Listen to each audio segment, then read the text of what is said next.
Sumalang na sa committee level sa Senado ang panukalang budget ng Department of Public Works and Highways. Personal na ipiresenta yan ni Secretary Vince Dizon kasama ang mga opisyal ng kagawaran. Ang sentro ng balita mula kay Daniel Manalastas, live. Angelique, humarap ang mga kawani at opisyal ng DPWH sa budget hearing dito sa Senado na kung saan mismong si Secretary Vince Dizon ang nanguna sa presentasyon ng kanilang panukalang budget sa susunod na taon.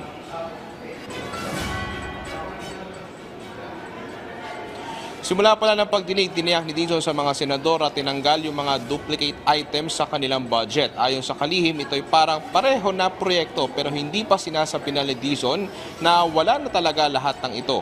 Kaya naman nakiusap siya sa mga senador na alisin ang mga ito sakaling mapansin sa pagbusisi ng budget. Bukod dyan, binahagi pa ni Dizon ang ilan pang tinanggal sa budget ng DPWH. We also tried our best to remove yung pong release po ata ito ni, I'm not sure if it was Senator Win or Senator Ping. Yung mga nakagay na completed pero meron pa rin pondo. Hindi po tama yan. We also removed overlapping sections. Ito pong mga sinasabi na yan, minsan tinatawag nilang facing o yung mga iba-ibang mga paraan. At Angelique, sa harap ng kontrobersiya naman sa flood control projects, may tiniyak si Dizon sa mga senador hinggil sa usaping ito. Alinsunod na rin kay Pangulong Ferdinand R. Marcos Jr. Nag-utos po ang ating mahal na Pangulo na tanggalin lahat ng locally funded flood control for 2026. At ang kadahilanan po noon ay habang hindi pa natin na ilalagay yung mga kailangang reforma na magsisigurado na hindi na mauulit yung nakita niya mismo at na siya mismo nung kanyang SONA ay isiniwalat niya ito at mga nakaraang buwan. Sabi niya, tanggalin muna. And this is better used for other services that our people desperately need.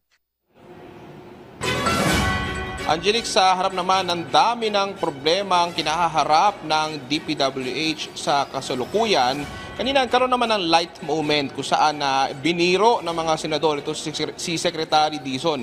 Pero alam mo, Angelique, kumpiyansa yung mga senador sa kakayahan ng kalihim na linisin ang kagawaran. I know that you will be able to clean up and reform the Department of Public Works and Highways. It's a big challenge, alam ko. Nakita ko parang dati payat ka na, lalo ka pang pumayat eh. Very aggressive, very defendable. Ngayon mukha ng nag-age na kayo ng ilang buwan pa lang. Mukha ng mad scientist. Naalala ko yung Back to the Future. Yung buhok nyo sabog-sabog na. Naawa ako sa